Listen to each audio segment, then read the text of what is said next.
Bonjour à toutes et à tous, nous sommes le mercredi 11 septembre 2024 et c'est parti pour notre analyse quotidienne des marchés financiers.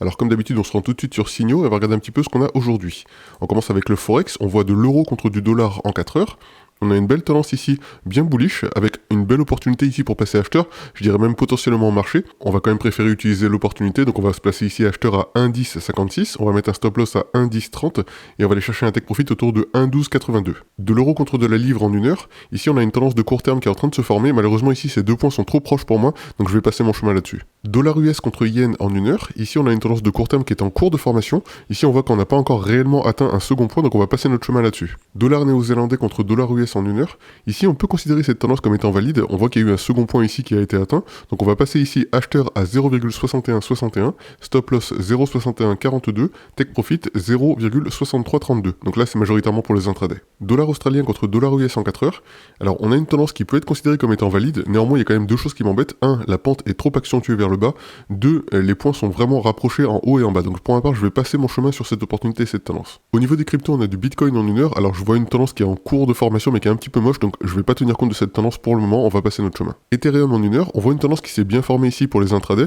donc il y a une possibilité de shorter ici au prix du marché, c'est-à-dire à 2344, on va mettre un stop loss 2371 ou légèrement en dessus, mais vous voyez l'idée, et on va aller chercher un take profit à 2109. BNB en 1 heure, on voit cette tendance qui s'est formée, donc du coup il n'y a pas de souci, on peut passer ici vendeur short à 509,22, stop loss 514,28 et take profit 463,71. Le Lido Stack Tether en 1 heure, il reprend grosso modo ce qu'on a dit sur l'Ether, donc on passe. Le Ripple en 1 heure, lui par contre il est tout à fait correct, encore une fois on peut shorter cette position, 0,5326, stop loss 0,5365, take profit 0,4975. Le Wrapped Bitcoin en 1 heure, c'est exactement la même chose que le Bitcoin, donc on passe. Le Tron en 1 heure, alors on voit qu'il y a une tendance qui est en train de se former sur du court terme, éventuellement on peut tenir compte de cette tendance là et passer ici short à 0,1521,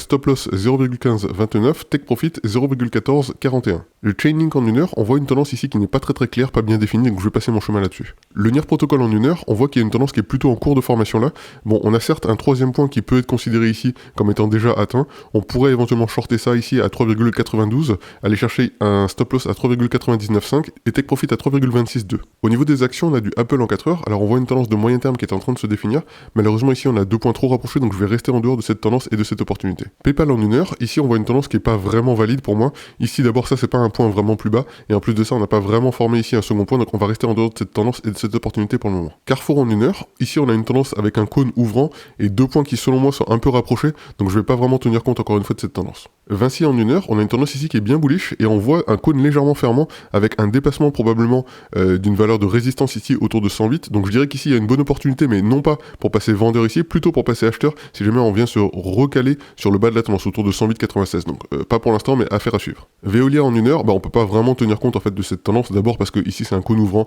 deuxième chose, il n'y a pas de second point ici, troisième chose, c'est pas un point plus bas ici, on passe. Danone en 1 heure, ici on a un haut de tendance qui est assez intéressant, par contre le bas de tendance pour l'instant je suis pas trop fan, on voit pas exactement de second rebond qui aurait eu lieu un peu plus loin, donc pour l'instant on va rester en dehors de cette tendance et de cette opportunité. Sanofi en un jour, bon là clairement j'aime pas du tout ce genre de tendance, vous savez, lorsqu'on a deux points trop rapprochés ici, j'en tiens pas compte, donc du coup je vais passer mon tour là-dessus. Edenred en 4 heures, ça fait plusieurs jours qu'on en parle, on sait que pour l'instant le cours est positionné sur son haut de tendance, donc il y a deux stratégies à jouer ici, le short à 37,83, stop loss 38,40, take profit 32,71, et la stratégie que moi je privilégierais qui est plutôt du coup de passer acheteur ici à 37,83, stop loss 37,27, take profit 42,95. Unibuy en 1 heure, ici on voit une belle tendance bien bullish sur du court terme, ici il y a deux stratégies à jouer, je dirais ou bien on va considérer ici qu'on a vraiment une résistance de court terme et auquel cas du coup on pense que ça va venir taper et redescendre par la suite, donc on peut shorter ça à 76,86, mettre un stop loss 77,126 et take profit 74,53. Autre stratégie, on considère qu'il va y avoir une cassure par le haut, ce qui pour l'instant n'est pas vraiment valide,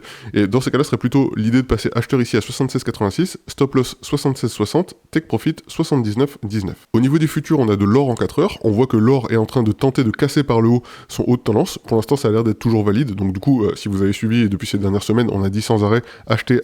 sur l'or, bon il semble que ce soit encore valide, pour l'instant je dirais qu'il vaut mieux pas trop se positionner à l'achat parce qu'il est vraiment déjà très haut, on verra éventuellement s'il reprend un peu de souffle, qu'il vient taper à nouveau, faire un petit pullback sur son haut de tendance, et auquel cas ça peut être intéressant de se repositionner pour passer acheteur et tenter de rallier les plus hauts à nouveau. Et l'or en 1 heure, et bien comme je vous le disais à l'instant, éventuellement si on a un retour sur un bas de tendance ici autour de 2512 sur du très court terme, ça peut être intéressant de se positionner acheteur, sans quoi ici je dirais qu'on est déjà très haut. Alors à moins que ça casse très fortement par le haut et qu'on vienne se positionner sur un pullback, pour l'instant il vaut mieux rester un peu en dehors si vous n'êtes pas passé acheteur auparavant. Côté tendance et au niveau du forex, on a de l'euro contre du franc suisse en un jour. Alors on a déjà vu cette tendance à plusieurs reprises, on sait que le marché sur le long terme est clairement bien bearish. Bon, pour l'instant il n'y a rien de particulier à en dire, on est en plein milieu de cette tendance, donc on passe et on reviendra dessus un peu plus tard si besoin. Au niveau des cryptos, on a de l'Ethereum en 4 heures. Alors pour l'instant on voit pas grand chose sur cette tendance là, mais en gros ce qu'on peut en retenir c'est que ici il y a peut-être une opportunité par la suite pour passer acheteur autour de 2200, mais affaire à suivre, on verra plus tard. Le Dogecoin en une heure, bon, il présente une tendance de court terme qui serait plutôt de type bearish. Pour l'instant, pas de grosse opportunité ici. Éventuellement, si jamais on remonte autour de 0,10222, ça peut être intéressant de se positionner short pour les intradés, mais pour ma part, je resterai en dehors pour l'instant de cette tendance et de cette opportunité. Le Toncoin en une heure, alors en théorie, j'aurais tendance à dire que c'est une belle tendance ici, qui est bien bearish. Par contre, il y a quand même 2-3 petits trucs qui vont me laisser penser que potentiellement cette tendance, ça peut être cassée par le haut. C'est notamment le fait qu'ici, sur du très court terme, on a l'impression qu'il peut éventuellement y avoir une sorte de support qui peut permettre un rebond ici. Donc affaire à suivre, je sais pas ce que ça donnera, mais s'il y a un vrai support ici autour de cette valeur-là, ça peut être bon signal pour ensuite rebondir au niveau des coins. Bon, personnellement, je pense que les coins sont faibles ces derniers jours, mais on verra ce que ça donne quand même. Le Bitcoin Cash en une heure, là on voit une tendance qui n'est même pas encore formée vraiment sur un second point, donc on va passer notre chemin là-dessus. Le NIR Protocol en un jour, on voit une tendance de long terme ici qui est quand même bien définie et qui est bien bearish. Pour l'instant, on est en plein milieu de cette tendance, donc il n'y a pas grand chose à en dire, affaire à suivre. Uniswap en une heure, bon, la tendance ressemble juste à rien du tout, on passe. Au niveau des actions, on a du Apple en un jour, on a déjà vu cette tendance sans arrêt, je vous ai dit les 2 points ici sont trop proches, on passe. AMD en 4 heures, j'aurais presque dit la même chose ici parce que les 2 points sont très proches, néanmoins ici je vois un beau rebond qui peut nous permettre de passer short ici à 145,60, donc affaire à suivre, si on arrive à atteindre cette valeur là, ça peut être intéressant de shorter. Alibaba en 4 heures, comme c'était à prévoir, il y a eu un beau rebond sur le bas de tendance, ceux qui sont passés acheteurs par ici, félicitations, ceux qui sont toujours passés acheteurs ici avec nous,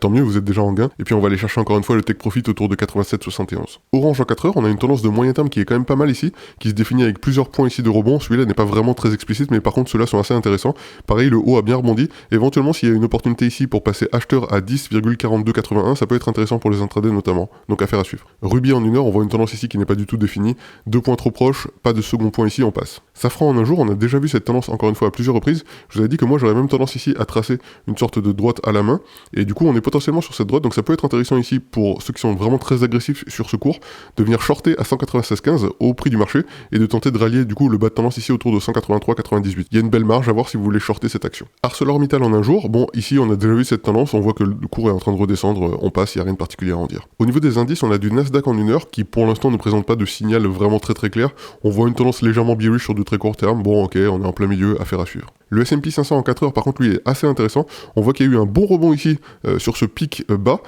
ici ces 2 points sont certes rapprochés mais je peux quand même tenir compte ici de cette tendance de moyen terme je dirais. Je rappelle que tout ce qui est lié au marché US aujourd'hui ça risque d'être tout mou, mais quand je vois ce beau pic ici, j'ai tendance à penser que dès demain jeudi, ça risque d'être intéressant de voir à l'ouverture si éventuellement il n'y a pas un beau gain à venir prendre là-dessus, donc sur le S&P 500 vraiment à suivre de près et éventuellement à venir se positionner dès que possible. Et en une heure, bon on voit quelque chose qui ressemble à rien, on passe. Au niveau des futurs, on a du pétrole brut en un jour, alors ici on voit qu'il y a eu une chute à nouveau, un tout petit rebond mais je sais pas si c'est encore significatif, pour ma part je reste quand même sur l'idée que pour l'instant le cours n'a pas de force et du coup je vais passer mon chemin sur cette tendance pour le moment. Et on voit aussi du Brent en une heure, bon même topo, la tendance on voit de toute façon sur du court moyen terme est quand même très bearish, donc pour l'instant il vaut mieux ne pas se positionner, attendre un petit peu de voir comment ça évoluera dans les jours à venir. Voilà pour le tour des marchés en ce mercredi 11 septembre 2024, j'espère que ça vous a été utile, si c'est le cas n'oubliez pas de mettre un pouce, abonnez-vous et surtout cliquez sur la cloche pour être informé de la sortie des nouvelles analyses, et on se retrouve dès demain, allez ciao ciao.